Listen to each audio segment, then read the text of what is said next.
Sowing the seeds of a growing economy. Farmers in Sierra Leone going about their business just a few months ago. Today, though, fear and panic is threatening their crops and the country's food security.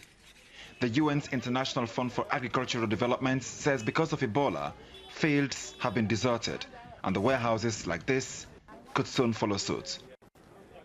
In Guinea, Liberia, Sierra Leone, farmers are leaving their crops to rot as they stay home in fear.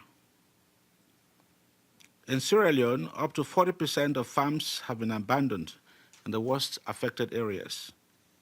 And meanwhile, in Senegal and other countries in West Africa, there are already food shortages because regional trade has been disrupted. As this epidemic deepens, so too do concerns about a wider humanitarian crisis. Here in Sierra Leone, though, the government says steps are being taken to shore up food supplies. What we have done was to appeal to the farmers, to campaign them to go back to their farms, that you can still go to your farm, you do your work while you observe the precautions as has been prescribed by the Ministry of Health and Sanitation and WHO.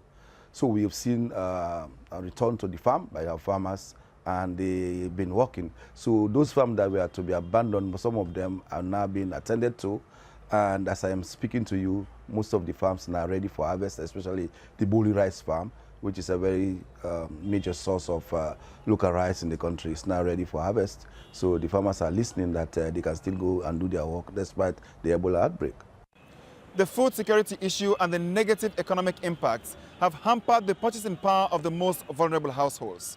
This means less food on the plates of many Sierra Leoneans.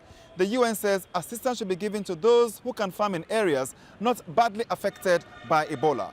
That policy should be implemented from this building. Unless that is done, the food security issue is set to continue. Most of the produce sold in markets like this is sourced locally.